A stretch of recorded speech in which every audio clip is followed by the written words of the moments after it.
నమస్కారం. సింహరాశి వారికి వచ్చేసి సెప్టెంబర్ మాసంలోని వారి గ్రహస్థితి ఏ విధంగా ఉంది, మరి వారు సెప్టెంబర్ మాసంలోని ఎటువంటి ఫలితాలు అందుకోబోతున్నారు అనే దాని గురించి తెలియచేయడానికి ఈరోజు స్టూడియోలో మనతో పాటు ఉన్నారు ప్రముఖ జ్యోతిష మరియు వాస్తు పండితులు బ్రహ్మశ్రీ డాక్టర్ నాయకంటి మల్లికార్జున శర్మ గారు. మరియు గురువు గారితో మాట్లాడి సింహరాశి వారికి సెప్టెంబర్ మాసంలోని ఎటువంటి ఫలితాలు రాబోతున్నాయో అడిగి తెలుసుకుందాం. నమస్కారం గురువుగారు. నమస్కారం. గురుగారు, సింహరాశి వారికి వచ్చేసి ఈ సెప్టెంబర్ మాసంలోని వీరి గ్రహస్థితి ఏ విధంగా ఉంది, మరి వారి ఈ మాసంలోని ఎటువంటి ఫలితాలు రాబోతున్నాయి అంటారు గురువుగారు వీరికి? తప్పకుండా అమ్మ. ఓం శ్రీ గురుభ్యో నమః. సింహరాశి వాళ్ళకి సెప్టెంబర్ మాసంలో గ్రహ సంచార విషయం ఏ విధంగా ఉందో ఒకసారి తెలుసుకుందాం. ముఖ్యంగా సింహరాశి వాళ్ళకి ఈ సెప్టెంబర్ మాసంలో గ్రహ సంచార విషయంలో కుజుడు మిథున రాశిలో సంచారం చేయటం వల్ల సింహరాశి వాళ్ళకి లాభస్థానంలో కుజుడు ఉండటం,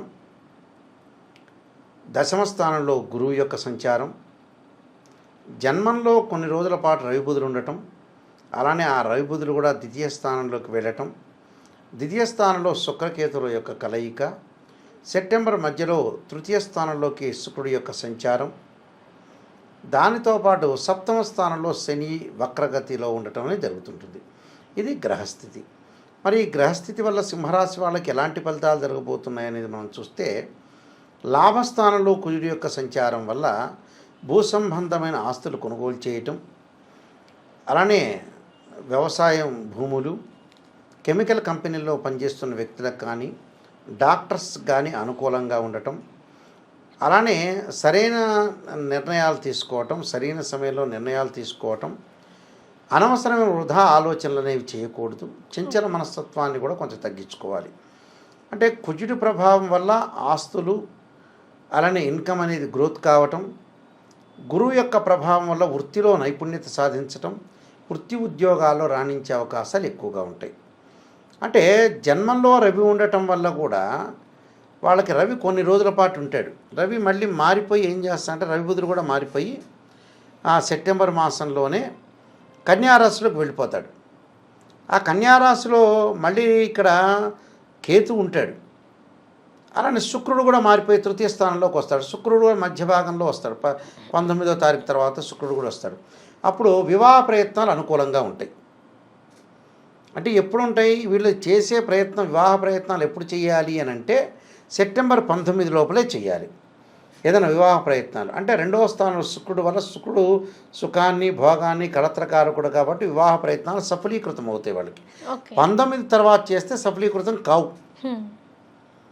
అంటే 3వ స్థానంలోకి వస్తాడు కాబట్టి జన్మంలో రవి ఉండటం వల్ల కొంత ఆరోగ్యపరంగా ఇబ్బందులు లేకుండా కాపాడుకోవాలి. అంటే దీర్ఘకాలిక వ్యాధులు ఉన్నవాళ్ళు మాత్రమే, మామూలు వాళ్ళు కాదు, దీర్ఘకాలిక వ్యాధులు ఉన్నవాళ్ళు మాత్రం కొద్దిగా జాగ్రత్త వహించాలి. అలానే ధన వ్యయం కాకుండా, ధనం అనేది అనవసరమైన ఖర్చు చేయకుండా ఉండటం మంచిది. కొంత అపనిందలు అంటారు. అపనిందలు అంటే ఏమిటంటే మనకి ఎవరైతే తెలిసిన వాళ్ళు ఉంటారో ఈ యొక్క క్యారెక్టర్ని మనం అనాలిసిస్ చేయాలి. చేసి ఈ వ్యక్తిని మనం దూరంగా ఉండాలి ఈ నెలలో అని ఆలోచన చేయాలి. వీళ్ళు ఈ వ్యక్తి ఇలాంటి క్యారెక్టర్ గలవాడు, ఆ క్యారెక్టర్ గల వాడికి మనం ఎలా ఉండాలి, దూరంగా ఉండాలి. అంటే దుష్టుని చూసి దూరంగా ఉండాలని అర్థం. ఎప్పుడు కూడా మనిషి యొక్క క్యారెక్టర్ని మనం అనాలిసిస్ చేసి ముందుకు వెళ్ళాలి.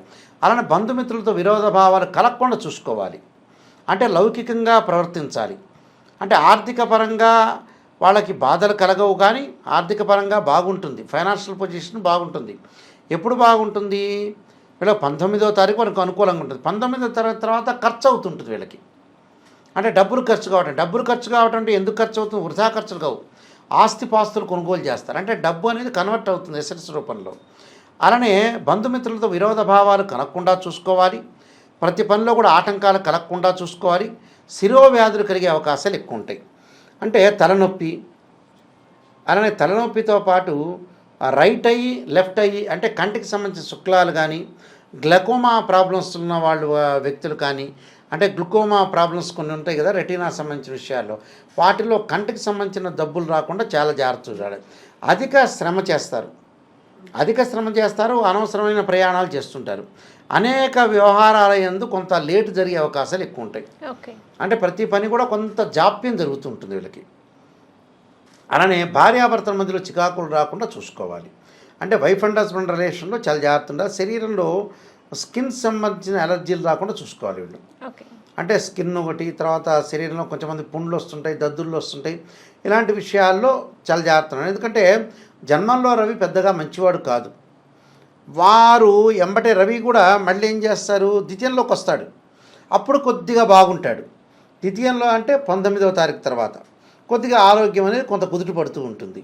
అందువల్ల వీళ్ళకి ఏంటంటే కొన్ని గ్రహాలు బాగుండటం, కొన్ని గ్రహాలు బాగలేకపోవడం జరిగింది. అంటే గ్రహాల యొక్క మార్పు సెప్టెంబర్ మాసంలో తొందరగా మూవ్ అవుతున్నాయి. ఇక్కడ రవి బుధులు సింహరాశిలో ఉంటాడు, అమ్మటే ఆ రవి బుధులు మళ్ళీ కన్యారాశిలోకి వస్తున్నాడు. శుక్రకేతవ రవియులు ఉన్నారు, 3 గ్రహాలు ఉన్నారు. మళ్ళీ శుక్రుడు కూడా తులారాశికి మారిపోతుంటాడు. అంటే ఫాస్ట్ మూమెంట్లోనే ఒక వారం మూమెంట్లోనే 15 రోజుల్లోనే ఎక్కువ మార్పులు జరుగుతున్నాయి. అందువల్ల ఇక్కడ మార్పులు జరుగుతున్నాయి కాబట్టి ఈ రవి బుధుల వల్ల కూడా వీళ్ళకి కొన్ని అనుకూలమైన ఫలితాలు జరుగుతాయి. అంటే అనుకూలమైన ఫలితాలంటే ఒక బుధాదిత్య యోగం అని చెప్పుకోవచ్చు, కానీ గోచారరీత్యా యోగాన్ని మనం పరిశీలన చేయలేం. కాబట్టి ఇక్కడ ఏమవుతుందంటే ద్వితీయంలో బుధుడు ఉంటే నూతన వ్యాపారాలు చేసుకోవచ్చు. ఎప్పుడు 19వ తారీఖు తర్వాత నూతన వ్యాపారాలు చేసుకోవచ్చు. అంటే సెప్టెంబర్ మాసంలో నూతన వ్యాపారాలు ప్రవర్తన చేయొచ్చు. 19 లోపలేమో వివాహ సంబంధించిన విషయాలు, 19 తర్వాత ఏమో వ్యాపారపరంగా అనుకూలంగా ఉంటుంది.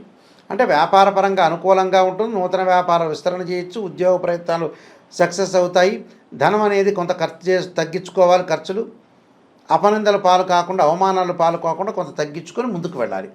అంటే అభిప్రాయ భేదాలు రాకుండా కాంట్రవర్షన్ కంటే కాంప్రమైజింగ్ బెస్ట్ పాలసీ ఇక్కడ. అంటే ఇవన్నీ ఆలోచించాలి. అంటే గ్రహ సంచారం అనేది కొద్దిగా తేడా ఉంది కాబట్టి ప్రతి వారానికో 15 రోజులకో మారుతున్నట్టుగా ఉంటుంది. సెప్టెంబర్ మాసంలో కొద్దిగా జాగ్రత్త పడి ముందుకు వెళ్ళాలి. ప్రయాణాలు చేసేటప్పుడు నష్టం కలగకుండా జాగ్రత్త. విదేశాలకు వెళ్ళే అవకాశాలు అయితే బాగా ఎక్కువ ఉన్నాయి. ఓకే. అంటే విదేశాలకు వెళ్తారో ఆ దేశం యొక్క పౌరసత్వం లభించే అవకాశాలు కూడా ఉన్నాయి. కొన్ని పరిహారాలు చేసుకొని ముందుకెళ్తే సరిపోతుందమ్మా. ఓకే గురువుగారు, ఈ సింహరాశి వారి వచ్చేసి సెప్టెంబర్ మాసంలోనే వీరికి ఇంకా ఫలితాలు అద్భుతంగా రావాలి అంటే మరి ఎటువంటి పరిహారం చేసుకుంటే వీరికి బాగుంటుంది? వీళ్ళు ఓం నమః శివాయ పంచాక్షర చేసుకోవటం ఒకటి, అలానే గోధుమలు దానం చేయటం, అలానే ఉలవలు దానం చేయాలి, గణపతి యొక్క ఆరాధన చేయాలి.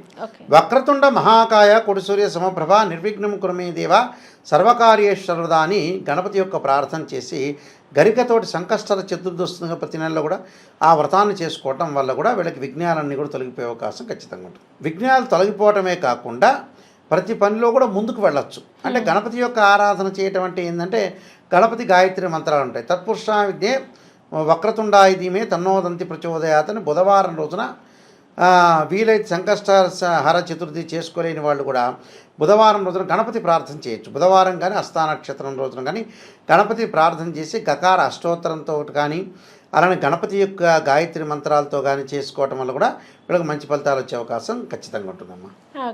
ఓకే గురువుగారు, సింహరాశి వారికి వచ్చేసి సెప్టెంబర్ మాసంలోనే ఎటువంటి ఫలితాలు రాబోతున్నాయి, మరి వీరికి సెప్టెంబర్ మాసంలోనే ఎలా ఉండబోతుంది అనే వాటన్నిటి గురించి అయితే మాకు తెలియజేశారు.